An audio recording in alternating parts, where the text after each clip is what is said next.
वेद प्रेमियों सभी श्रोताओं, संप्रति हम सब ऋग्वेद के दूसरे मंडल के 19वें सूक्त के 6ठे मंत्र की व्याख्या में प्रवेश करने जा रहे हैं।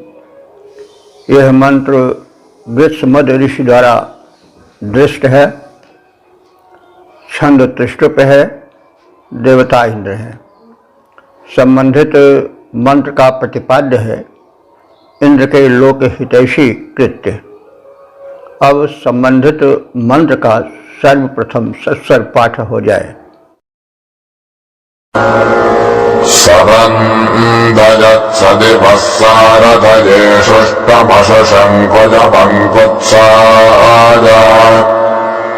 दिवोदासाजनपतिं जनमेन्द्रः पुरोऽव्यैरच्छम्बरस्य।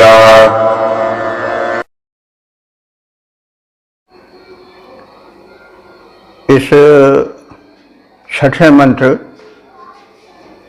में विशेष रूप से बताया गया है कि इंद्र सृष्टि में संतुलन के लिए कुतत्वों अथवा कुतत्व के प्रसारक जो आसुरी प्रकृति के हैं उनका विनाश करता रहता है और इस प्रकार से वह समाज में सुख, शांति और समृद्धि की स्थापना की पृष्ठभूमि बनाता है। इस इंद्र के चरित्र का, उसके कृत्यों का स्मरण नृत्य करना चाहिए। तो अब इंद्र के उन वीर कृत्यों का जो उसने समाज का विखंडन करने वाले कुतत्वों का, आसुरी प्रकृति के लोगों का विनाश किया, उनका कथन है। इंद्र कैसा है? सदिवः, सह इंद्र सदिवः। वह इंद्र दिव माने दीप्ति, स माने साथ, वह दीप्तिमान है, दीप्ति के साथ है, यानी तेजस्वी है। तो उस तेजस्वी इंद्र ने सारथ है कुत्साय, चतुर्थी है, सारथ का चतुर्थी सारथेय है और कुत्स का चतुर्थी है कुत्साय। तो कुत्स नाम वाले सारथी के हित हेतु, तो अब कुत्स एक नाम हो सकता है जो कि रथ वाहक था, सारथी था, और नाम निरर्थक नहीं होता, उसका हम सार्वजनिक जो है वो संज्ञा रूप में देखें तो उसका अर्थ यूँ कर सकते हैं कि कुत्साय, कुत्स कहते हैं कुत्सितम सीदत इत कुत्सः, जो दुर्विचारों को, कुत्साओं को नष्ट कर दे वो कुत्स है।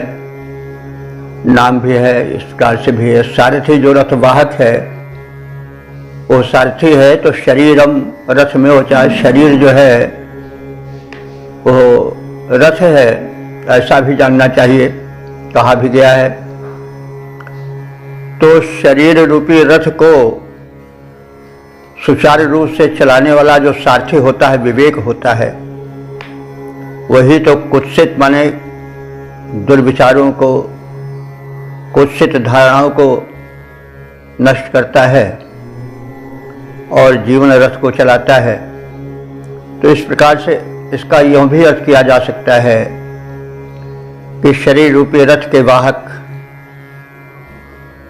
दुर्विचारों के नष्ट करने वाले ज्ञान के हित में इंद्र ने कार्य किया, यानी मनुष्य के दुर्विचार उसको विनष्ट करते हैं ज़्यादा, दूसरे उतना नुकसान या हानि नहीं पहुंचा पाते जितना मनुष्य स्वयं अपना नुकसान अपनी हानि अपने आप करता है। खान से, पान से, व्यवहार से, विचार से मनुष्य जितना अपने को नष्ट करता है उतना शत्रु नहीं नष्ट करते हैं। तो शरीर रथ है, उसमें आत्मा जो है वह एक रथी के रूप में बैठा हुआ है, तो विवेक उसका संचालक है। तो उस विवेक के रक्षा के लिए कुत्सित भावनाओं को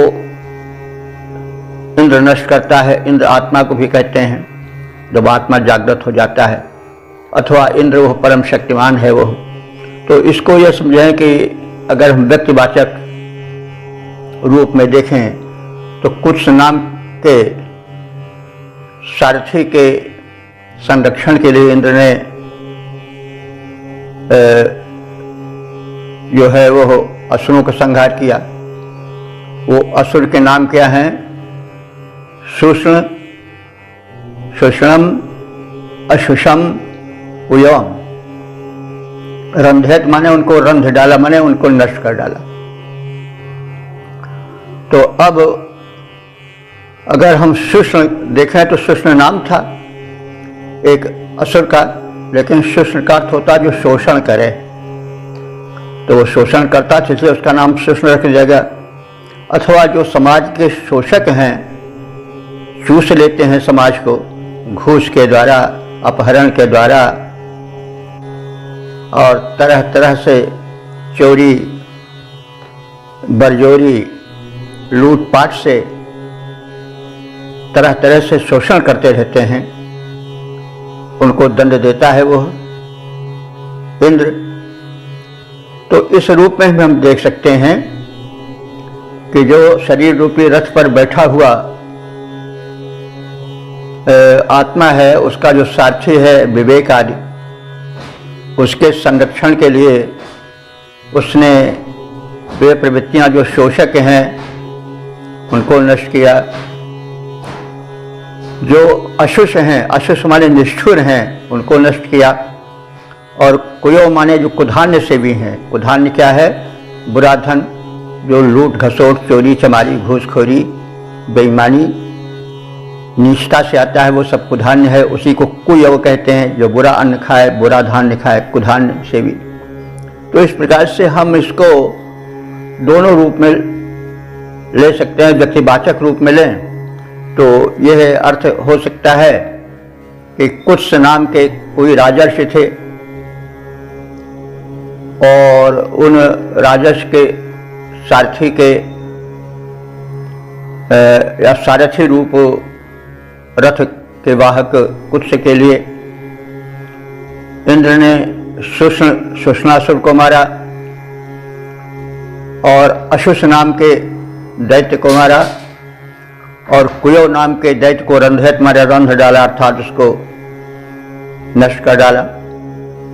अगर इसको हम जातिवाचक संज्ञा रूप में लें तो जो सारथी है, शरीर रूपी रथ को चलाता है आत्मा, उसका जो सारथी है विवेक, जो कुत्सितम सीदति, दुर्विचारों को नष्ट करता है, उसके हित के लिए उस इंद्र ने, परमात्मा ने शुष्ण जो शोषक थे, समाज में तरह तरह से शोषण करते हैं उनको, क्योंकि शोषण करके वे व्यक्ति और समाज को संतप्त करते हैं।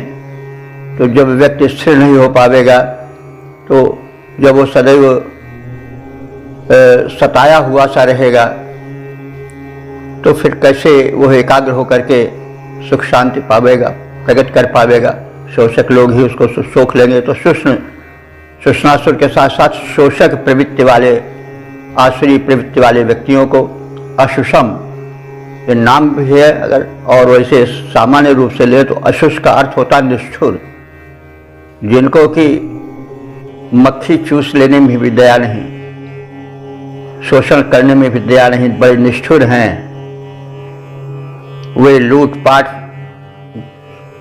और दुर्वृत्तियों को, कुकृत्यों को करके यह नहीं सोचते हैं कि कोई दीन चिल्ला रहा है, उसका परिवार कैसे चलेगा, वो कैसे रह सकेगा। यानी इतने निष्ठुर हैं कि वे अपने स्वार्थ सिद्धि के लिए किसी के कष्ट को, किसी के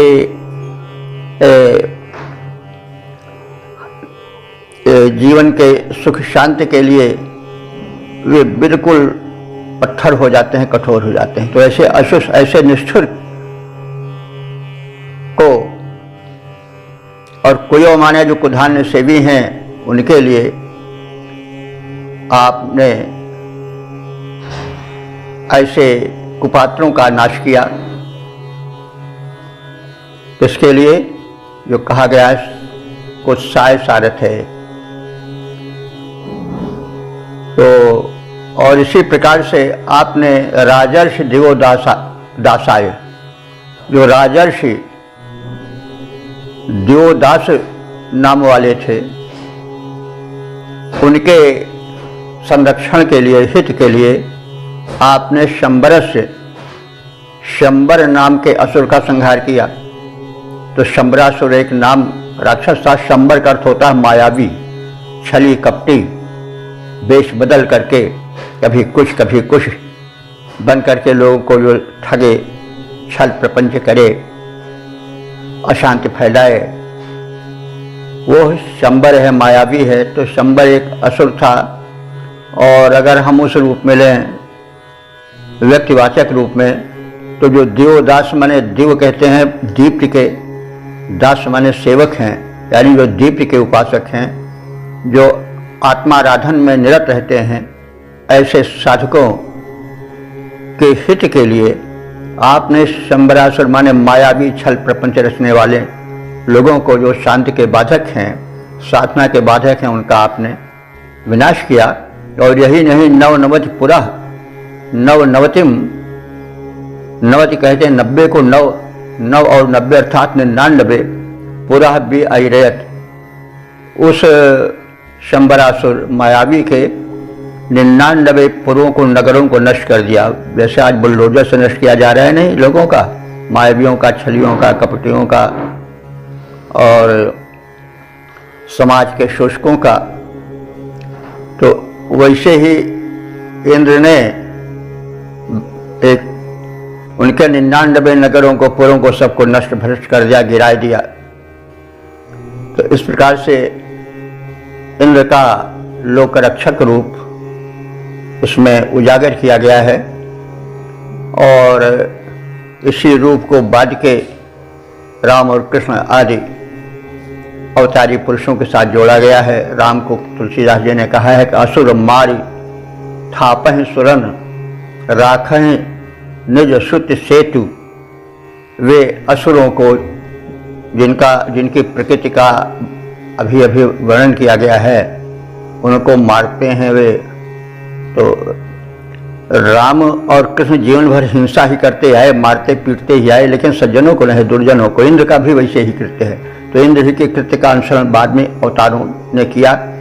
हमारे यहाँ जो अवतार हुए हैं वो दुष्टों के विनाश के लिए हुए हैं। सच्चे अवतार वही हैं। केवल अहिंसा का पाठ के ऊपर चुपचाप बैठे रहो, बाएं गाल पर कोई मारे दायां गाल भी आगे कर दो, ये हमारी सभ्यता नहीं है। हमारी सभ्यता है कि जो गलत कार्य कर रहा है उसको तत्काल दंड दो।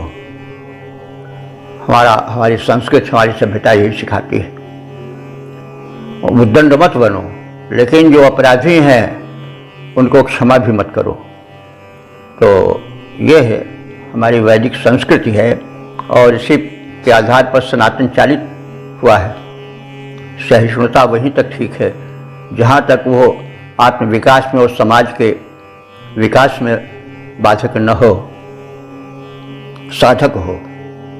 तो इस प्रकार से हे तेजस्वी महान, तो तेजस्वी महान इंद्र ने सारथी कुत्स यानी कुत्साओं से समाज की रक्षा करने वाले के निमित्त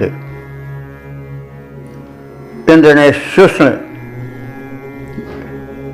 शोषणासुर का अथवा शोषणकर्ता का, अशुष का, अशुष नाम के असुर का अथवा निष्ठुर व्यक्ति का कुयव नाम के राक्षस का अथवा कुधान्य सेवी व्यक्तियों का, आसुरी प्रकृति वालों का संहार किया तथा राजर्षि देवोदास के निमित्त, राजर्षि देवोदास नाम है अथवा जो देव माने दीप्तिका प्रकाश का उपासक है, वो उसके निमित्त शंबरासुर को देवोदास के व्यक्तिवाचक संज्ञा के रूप में शंबरासुर का, और जो है वो जातिवाचक सामान्य रूप में शंबरासुर माने मायावी का, तरह तरह से छल कपट करके लोकोत्पीड़न करने वाले आसुरी प्रकृति के इन लोगों के, और ख़ासतौर से शंबरासुर के जो छली कपटी हैं,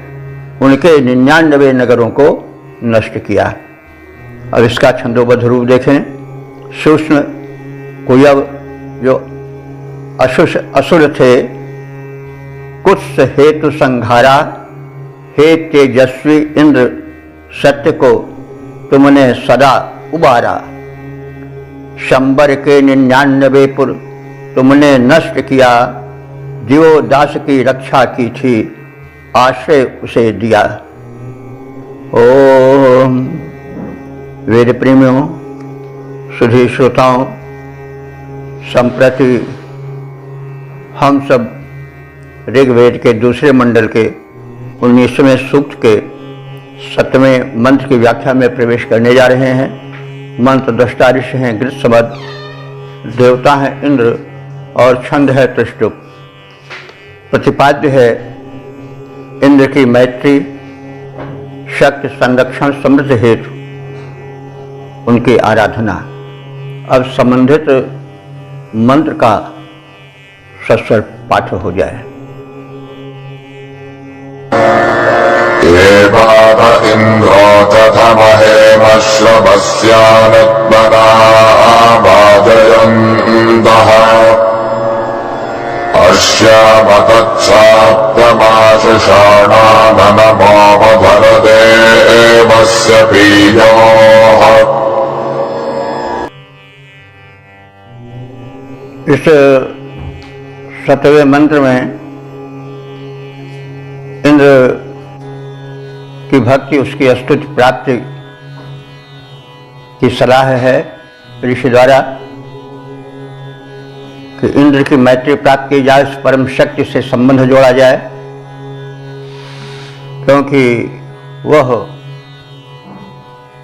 दुष्ट शत्रुओं के बल को क्षीण करता है और सज्जनों का उद्धारक बनकर आता है।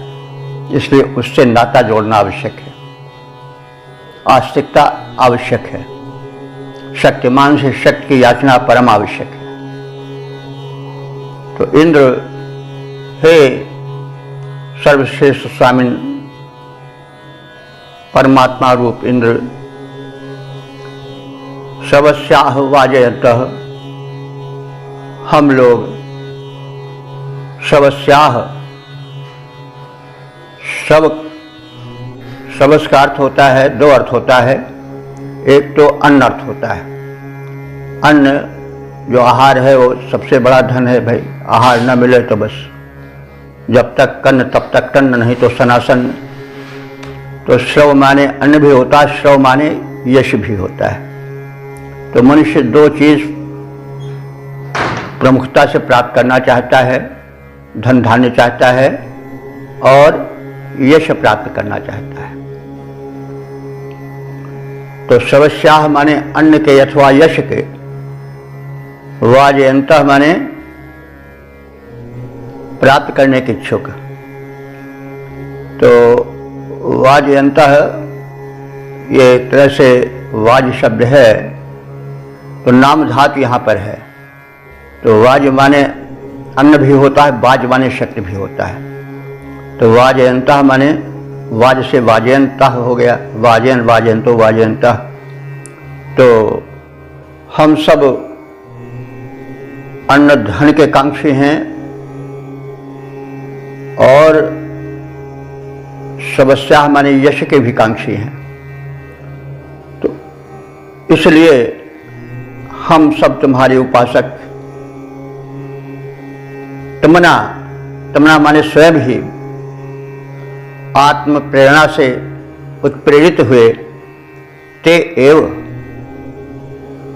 माने तुम्हारे लिए ही, हे इंद्र तुम्हारे लिए ही समर्पित होकर के उष्ठम अहेम, उष्ठम माने स्तोत्र, अहेम माने गायन द्वारा पहुंचाते हैं।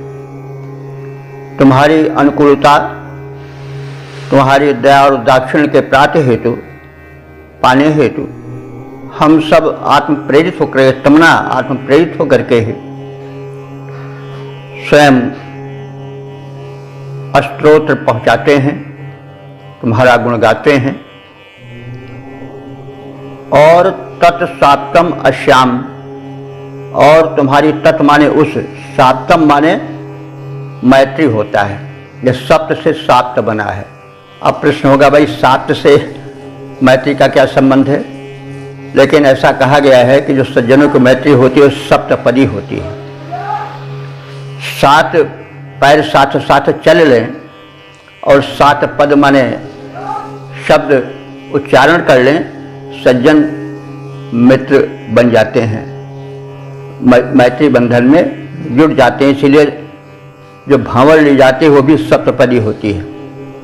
विवाह में जो मतलब भांवर ली जाती है, वर वधू लेते हैं, वो 7 बार लेते हैं, इसलिए कि वो सप्तपदी होती है।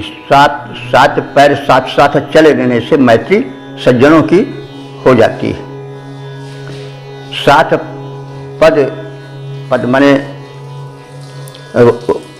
वाक्य या शब्द भी होता है। 7 वाक्य बोल लें, सज्जन जो हैं वो जुड़ जाते हैं इतने से। तो यहाँ सप्तपदी माने मैत्री समझ लिए, उसी को साप्त कहा गया है। दंती सा है और तालवीय नहीं, साप्त यानी सप्तपदी अर्थात मैत्री। और हे इंद्र, हम तुझ समर्थ और लोकोपकारक इंद्र की मैत्री को प्राप्त कर रहे हैं, प्राप्त कर लिए हैं। और आपसे प्रार्थना करते हैं कि अदेवस्य पियो, अदेव माने जो देवत्व नहीं धारण करते हैं, जो असुरत्व धारण करते हैं, असुर या आसुरी प्रकृति के हैं, उनके पियो माने हिंसन के लिए, उनके विनाश के लिए आप यह करो कि उन दुष्टों के बधह नरमा, जो बध साधन अस्त्र शस्त्र हैं, उनको झुका दो, निष्प्रभ कर दो, ताकि वे समाज में अपने उस बल से अस्त्र शस्त्र के विनाश न फैला सकें, सज्जनों को संतुष्ट न कर सकें। तो हे इंद्रदेव, अन्न तथा बल प्राप्ति के इच्छुक हम सब तुम्हारे उपासक स्वयं ही अपनी प्रार्थनाएं आत्म प्रेरित होकर के तुम तक पहुंचा रहे हैं। हम तुम्हारी मैत्री प्राप्त करें, साप्त मैत्री सप्तपदी, हम तुम्हारी मैत्री प्राप्त करें। देवों की अवमानना करने वाले हिंसक आसुरी प्रकृति के दुष्टों के अस्त्र शस्त्रों को तुम निष्प्रभ कर दो, जिससे वे सज्जनों को सता करके समाज में जो है वो कुत्सित वातावरण, अराजकता न फैला सकें। पद रूपांतरण है, इंद्रदेव हम अन्न और बल की इच्छा लाते हैं। इंद्रदेव हम अन्न और बल की इच्छा लाते हैं, अपनी विनती तुझ दाता तक हम पहुंचाते हैं। करें प्राप्त मित्रता तुम्हारी, मन में ठान लिया है। देव विरोधी दुष्टों का बल तुमने नष्ट किया है। ओम वेद प्रेमियों, सुधी श्रोताओं, संप्रति हम सब ऋग्वेद के दूसरे मंडल के 19वें सूक्त के 7वें मंत्र की व्याख्या में प्रवेश करने जा रहे हैं। मंत्र दृष्टा ऋषि हैं गृत्समद, देवता हैं इंद्र और छंद है त्रिष्टुप। प्रतिपाद्य है सुरक्षा संपन्नता हेतु इंद्र स्तुति। अब संबंधित मंत्र का सस्वर पाठ हो जाए। एवाते गच्छमदाशो रमन्नावस्य भवनभजनानि दक्षः ब्रह्मण्यन्त इन्द्रतेन बीज इषमोर्जम् सक्षितिम् सम्नमस्यः।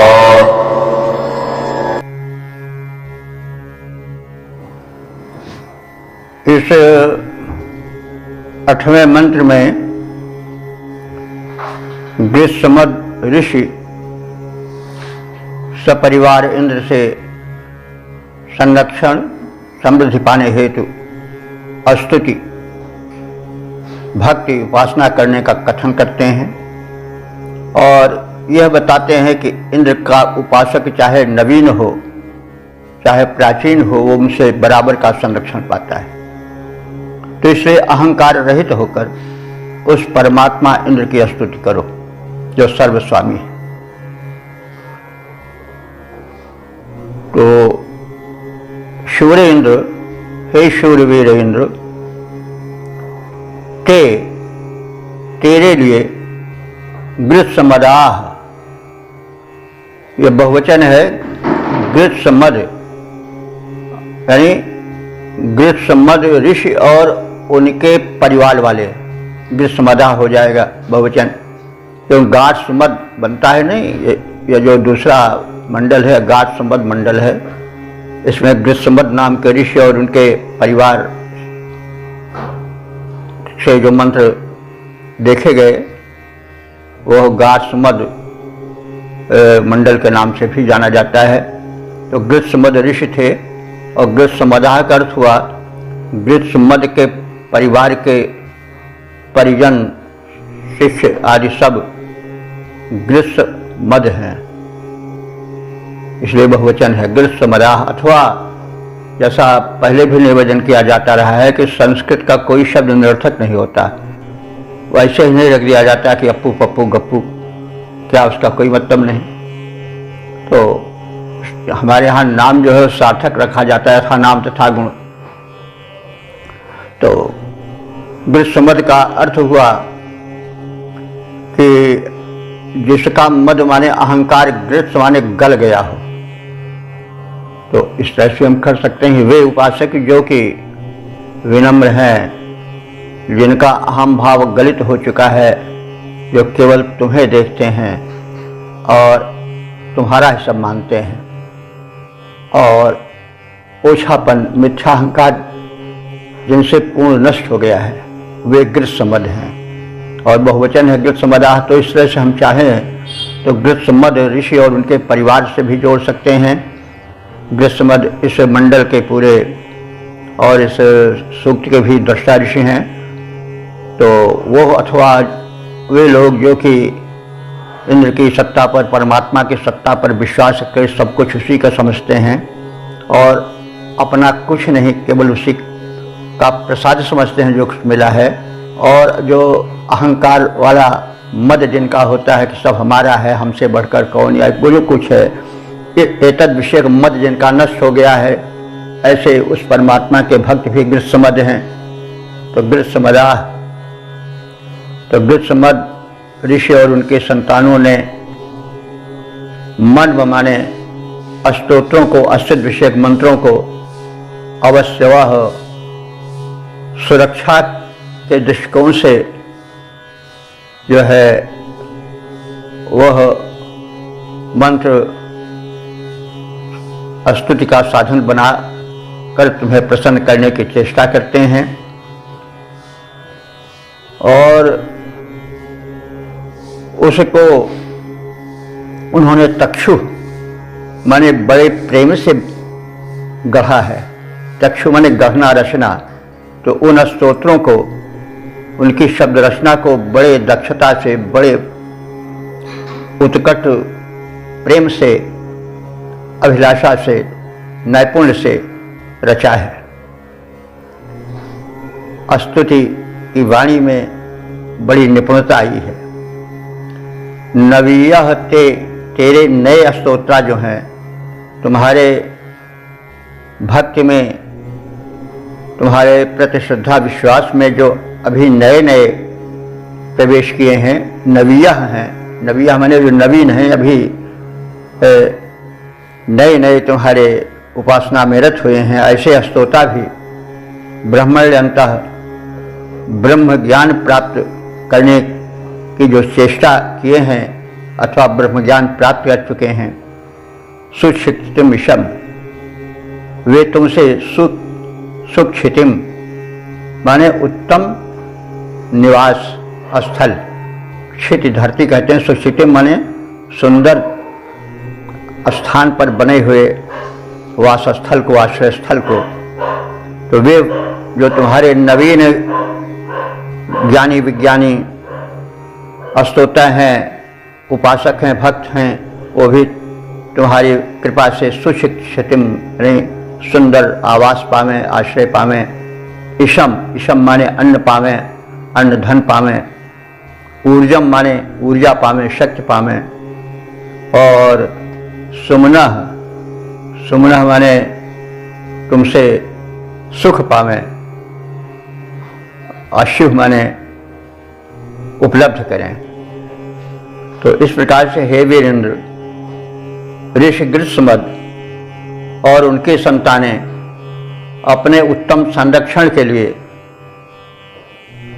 उत्कृष्ट एवं मनोरम परम उत्तम स्तोत्रों द्वारा तुम्हारी स्तुतियां करते रहते हैं। और वे ग्रीष्मद हो चुके हैं, उनके जो ओछे अहंकार की वासनाएं हैं वो गलित हो चुकी हैं। जो तुम्हारे उपासना के क्षेत्र में अभी नए नए प्रवेश किए हैं, जो ब्रह्मज्ञानी हैं, ऐसे स्तुतिकर्ता भी तुम्हारी कृपा से तुम्हारी छत्र छाया में उत्तम आवास स्थल पाएं, अन्न धन वैभव पावें, बल और सुख की प्राप्ति करते रहें। तो इस प्रकार से आप उन पर कृपा करें। आपके जो भक्त हैं, उपासक हैं, वे नित्य बढ़ते रहें और तुम्हारी छत्र छाया में सब सुख पाते रहें। यह इस मंत्र का कथन है। क्योंकि आस्तिकता, ईश्वर पर विश्वास एक बहुत ऊंची चीज़ है। इसका अपने लिए और समाज दोनों के लिए बड़ा उपयोग है। क्योंकि तमाम अनर्थ इसीलिए होते हैं जब हम ईश्वरीय सत्ता पर विश्वास नहीं करते हैं और गलत काम करते जाते हैं, सोचते हैं कोई देख थोड़े रहा है, हम बड़े चतुर हैं, अपने चतुरता से सारे अपने कार्यों को हम छिपा लेंगे और अपने को बड़े अच्छे रूप में प्रकट करेंगे, समाज में हम बड़े धनी मानी संपन्न माने जाएंगे। तो ये जो एक ऊंचा विचार है, ये है जो है वो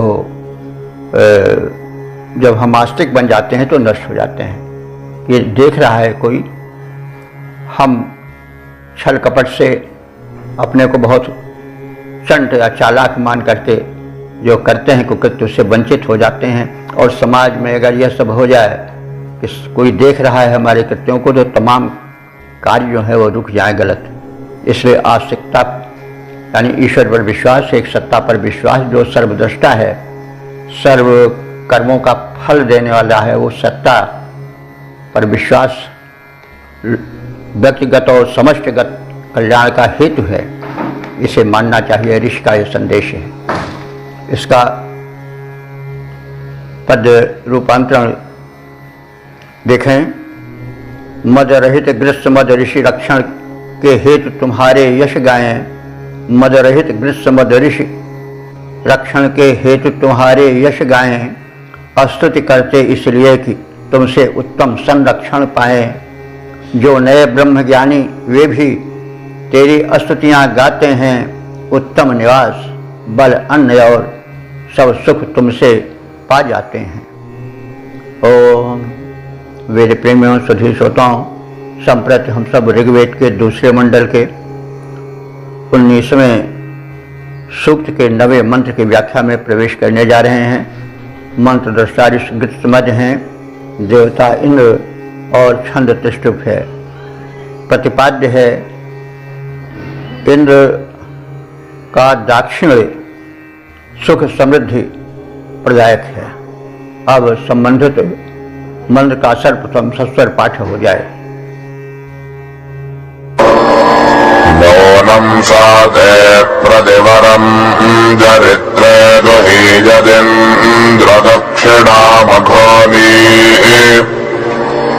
शिक्षास्तोत्रभ्यो मादिधग्भगो न बृहत्पदेमभिदधे सुवीराः।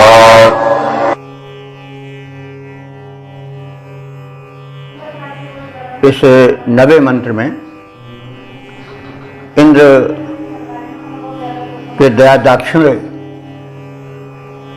का प्रकाश फैलाते हुए, उसको बताते हुए ऋषि यह सम्मति दे रहा है कि प्रार्थनाओं के माध्यम से उसके दया दाक्षिण्य को प्राप्त किया जाए। उसका दया भाव, उसका दाक्षिण्य मघोनी है, ऐश्वर्य प्रद है। वह ईश्वर उपासकों को समृद्ध करे और हमें भी समृद्ध करे, संपन्न बनावे, धन ऐश्वर्य दे और हम सब मिलजुल करके सब परिवार सब परिजन शुभ कर्मों में, यज्ञ कर्मों में उसकी स्तुति करके उसके व्यापक यश को फैलावें। आदि भावों से यही मंत्र युक्त है।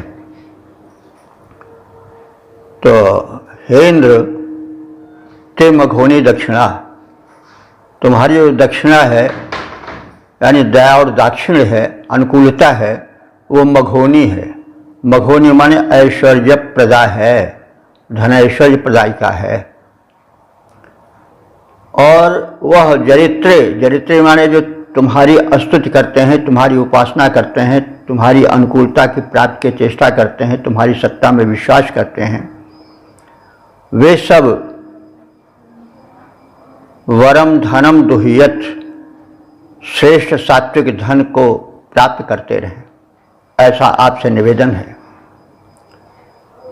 और आप स्तोत्रेभ्यः शिक्ष, जो स्तोतागण हैं, तुम्हारे उपासक वृंद हैं, वे तुमसे धन पावें, ऐश्वर्य पावें, बल पावें और तुम उनको उन स्तोत्रेभ्यः, उन स्तुतिकर्ताओं को शिक्ष माने प्रदान करो, दो। शिक्ष शब्द शिक्षा उसी से बना है, तो इसी प्रदान के भाव से शिक्षा के स्वरूप का निर्धारण किया गया था। प्राचीन काल में शिक्षा जो थी वो निःशुल्क होती थी। वो गुरु की सेवा के अधीन होती थी और निर्धन से निर्धन व्यक्ति भी शिक्षा से वंचित नहीं रहता था। ये नहीं कि जो अरबपति खरबपति हैं उनके ही पुत्र पौत्र परिवार वाले उचित शिक्षा प्राप्त करें, नहीं, जो सद्वृत्ति वाले होते थे वे निःशुल्क शिक्षा और भोजन पाते थे आश्रमों से। तो शिक्ष शब्द जो है वो निःशुल्क प्रदान का संकेत करता है, उसी से शिक्षा बना है। आज की शिक्षा भले जो है वह सब लोगों को सुलभ न हो, लेकिन पहले वाली शिक्षा तो थी। तो स्तोत्रेभ्यः शिक्ष, जो आपके उपासक हैं, स्तुति करता हैं, उनको तुम धन वैभव और अपना दया दाक्षिण्य प्रदान करो, लेकिन मुझे वंचित न होना पड़े, हमें भी प्रदान करो। मामपि देहि, मुझको भी दो। क्या दो? भगः माने ऐश्वर्य, देह दो, और हम सब आपके कृतज्ञ बने रहें। सुवीरा, अपने श्रेष्ठ संतानों के सहित, पूर्व परिजनों के सहित, विदथे माने यज्ञ में शुभ कर्म के अवसर पर अवश्य ही तुम्हारे यशोगान को करें और विदथे माने यज्ञ होता है, वदेम माने बोलें, यानी तुम्हारे व्यापक यश को व्यापक रूप से प्रसारित करें समय समय पर, जब यज्ञ होते रहें तब। यज्ञ जैसा कहा गया है, जीवन एक यज्ञ है, जितने शुभ कर्म हैं सब यज्ञ हैं, और कर्म तो होता ही रहता है, और तो वही है, काम करते रहो, नाम जपते रहो, काम करो, आस्तिकतापूर्वक करो, ईश्वर पर विश्वास रख के करो, अहंकार रहित होकर के करो, और उसके व्यापक यश का विस्तार करो। ये सब संकेत है, संदेश है। तो इस प्रकार से इस मंत्र में यह बताया गया है कि इंद्र का दया दाक्षिण्य ऐश्वर्यप्रद है, मघोनी है, मघ माने ऐश्वर्य होता है, और उस इंद्र के प्रति आस्था से, उसके दया दाक्षिण्य प्राप्त करने से उपासकों को धन मिलता रहे, ऐसा निवेदन है। स्तुतिकर्ता धन पावे और मुझ को भी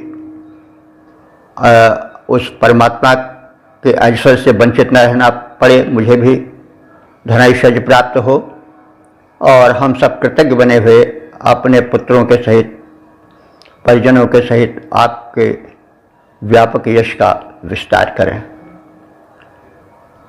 और इसका छंदोबद्ध रूपांतरण इस प्रकार से है, हे इंद्र, तुम्हारी कृपा उपासकों का कल्याण कराती है।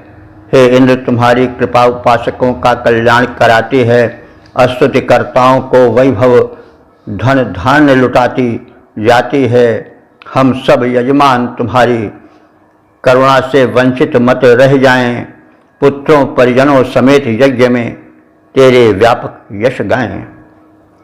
तो इस प्रकार से हमने इस सूक्त के 9वें मंत्र की व्याख्या से परिचय प्राप्त किया।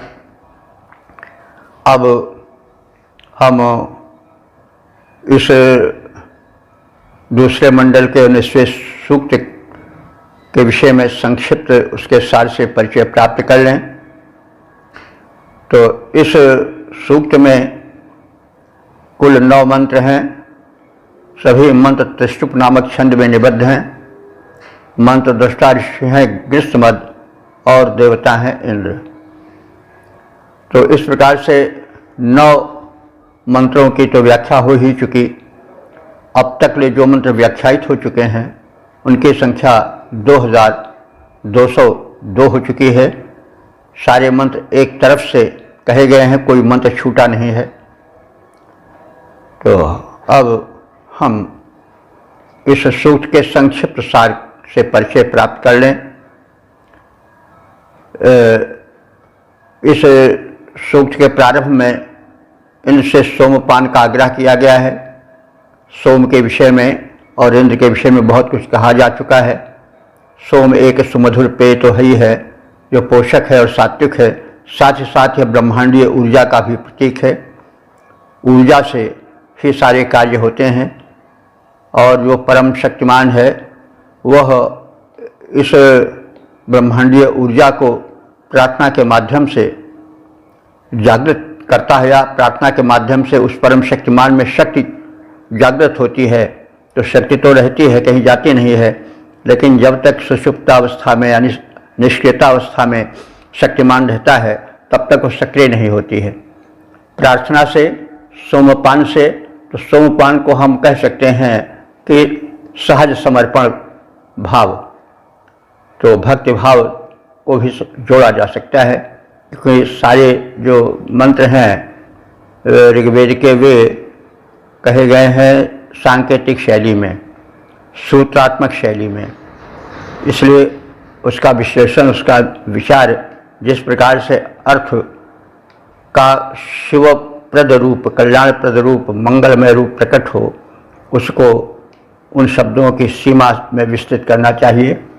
तो इंद्र जो है वह जब सोमपान करता है, भक्ति भावना से अर्पित भाव को ग्रहण करता है, तब उसकी सुप्त ऊर्जा जागृत होती है।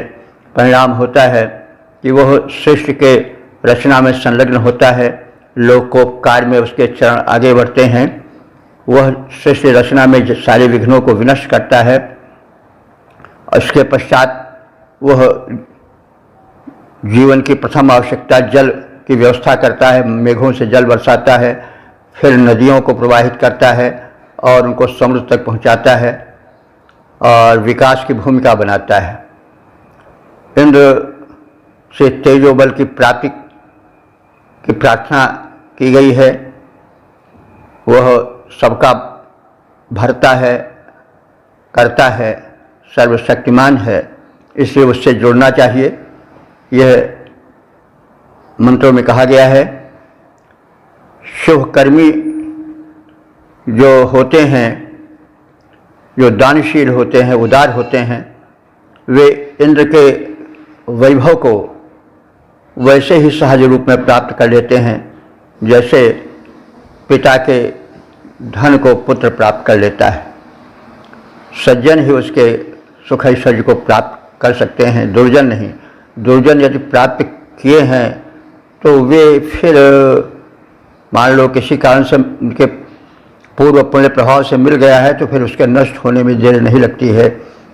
कुकर्मियों का धन भी ऐसा नष्ट होता है कि उनके प्राण को भी लेकर जाता है, उनको शोक के दावानल में झोंक कर जाता है। तो इस प्रकार से वेद के संदेश को समझना चाहिए। इंद्र जो है संचयशीलों का, जखीरेबाजों का शत्रु है। वो देता इसलिए है कि तुम भी दो, क्योंकि धन किसी एक को दिया जाता है इसलिए कि वह अनेकों में बांटे। जैसे सरकारी अनुदान मिलता है तो मतलब अधिकारियों के पास आया, फिर जो पंच सरपंच हैं या ग्राम प्रधान हैं उनके पास आया, और फिर वो इसलिए नहीं कि उसको रख लें अपने पास, इसलिए नहीं देता है, इसलिए सत्ता राज्य नहीं देती है कि वो उसको खुद पचावें, अपने लिए ही रखें, बांटे ही नहीं ठीक से। नहीं, दिया जाता है इसलिए कि तुम उसको वितरित करो। इसीलिए ईश्वर जो देता है वो इसलिए देता है कि तुम उसे अपनी जेब मत भरो, उसको जिसका है उसको दो, उसका वितरण करो, तभी तो वो शक्ति संतुष्ट रहेगी। आज की शक्ति उतनी प्रबल नहीं है कि ऐसे लोगों को दंड दे सके, लेकिन उस परमात्मा की शक्ति तो सर्व शक्ति युक्त है। वो तो कण कण में रमा हुआ है, सब कुछ देख रहा है, सर्वद्रष्टा है, रातों दिन सारा हिसाब किताब होता रहता है, उससे कोई छिप कर नहीं जा सकता है। तो इसलिए यह समझ करके जो धन वैभव मिला है उसको हम सब में वितरित करें, क्योंकि वो सबको देने हेतु मिला है, केवल तुम्हारे ही लिए, किसी व्यक्ति विशेष के लिए नहीं मिला है, बल्कि वो समष्टि के लिए मिला है। व्यक्ति को मिलता है समाज में प्रदान करने के लिए। अपना आप वही समर्थ है कि जो कि तारता हुआ तरे, आप अपना भरण पोषण करो, लेकिन केवल अपने ही तक उसको सजोए हुए मत बैठे रहो। वेद का यह संदेश पद पद पर दिया जाता रहा है। तो इस प्रकार से शक्ति प्राप्ति के लिए, प्रेरणा के लिए इंद्र से जोड़ो, उसके गुणगान को करो, सुख समृद्धि की वृद्धि करो और समाज का कल्याण करो। इंद्र के दया दाक्षिण के प्राप्ति हेतु तो उसकी स्तुतियों में रत रहो। गृत्समत बनो, यानी अहंकार से छूटो और उसके यशोगान से अपने को कृतार्थ करो। सपरिवार सपरिजन मिलकर के उसका यशोगान करो। इन सब कल्याण की भावनाओं से भरा हुआ यह सूक्त है। तो अब आज के इस कार्यक्रम में हम वाणी को विराम देते हैं और अब अगले बैठक में, अगले सत्र में आगे के मंत्रों का, सूक्तों का पर विचार किया जाएगा, उनको व्याख्यायित किया जाएगा। ओम सर्वे भवन्तु सुखिनः, सर्वे सन्तु निरामयाः, सर्वे भद्राणि पश्यन्तु, मा कश्चित् दुःख भाग् भवेत्।